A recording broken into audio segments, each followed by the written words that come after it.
থাইংকং ঝর্ণা, ঘুম ভাঙলো ঝর্ণার আওয়াজে। এই ঝর্ণাটা এই জায়গায় এসে কি সবাই গোসল করে। রাস্তাটা খুবই এখান দিয়ে এমনি যে গোসল করে, ভালোই লাগে।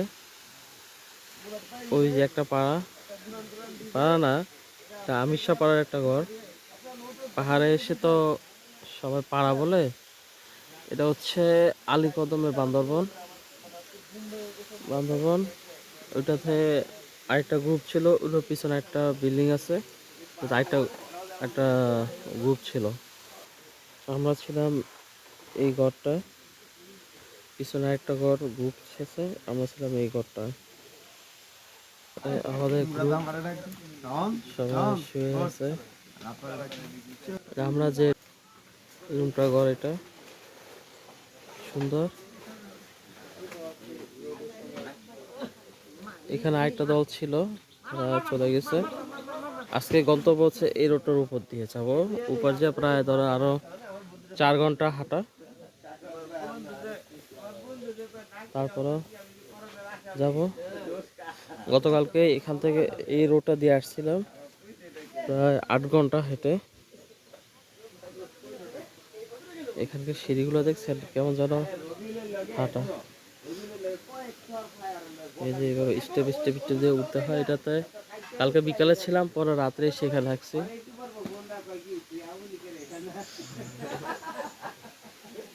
তো আমি পাড়ার রান্নাঘরটা দেখাবো। দেখি পা দুইটা খুব ব্যথা হয়ে রয়েছে, যে আমগুলো দেখতে পাচ্ছেন।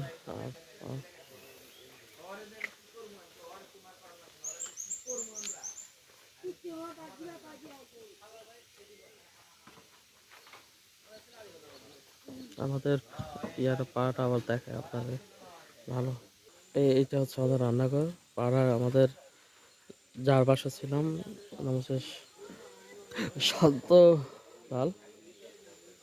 ওনার বাসা ছিলাম, তো ওনার এখানে বউ বাচ্চা সহ থাকে। তো ওখানে আর ভিডিও না করলাম। এবার একটা চলেন মজার বিষয় দেখে আপনাদেরকে। কিছু একটা দেখতে পাচ্ছেন? হ্যাঁ, পিগ, শুকর।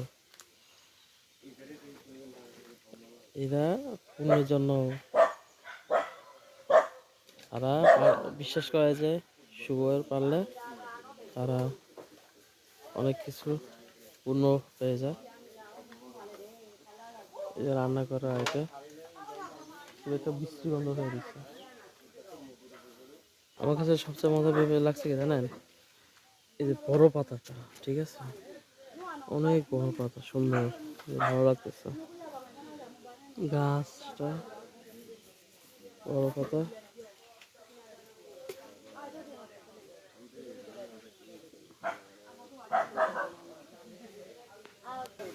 তা হাইলাইট দেখায় আমার। ঝর্ণার আওয়াজ কিন্তু শোনা যাচ্ছে, যে আমি ছায়া নিজেই হাঁটতেছি হাঁটতেছি। তবে ইন্টারেস্টিং একটা ব্যাপার দেখাবো, সেটা হচ্ছে টয়লেট। টয়লেট দেখাবো। টয়লেটটা হচ্ছে ঠিক এই বাড়িটার পিছনে। আবার একটু ঝর্ণাটা দেখাই। আওয়াজ কি শুনতে পাচ্ছেন? এই ঝর্ণা জীবনে আনন্দ করার একটা জিনিস, নেওয়ার একটা ঝর্ণা।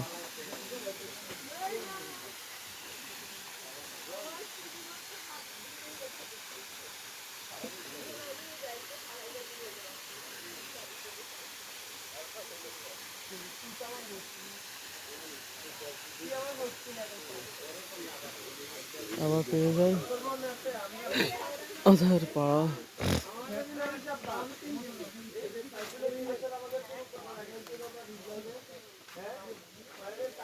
রাস্তাগুলো এখানে কোনো সরকারি রাস্তা নাই, হাঁটতে হয় মাটির রাস্তা, পাহাড়ি রাস্তা, পাহাড়ি কুকুর।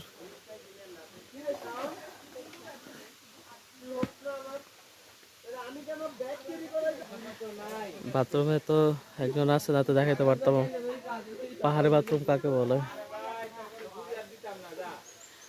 তো ভালো থাকবেন, সুস্থ থাকবেন, আল্লাহ হাফেজ।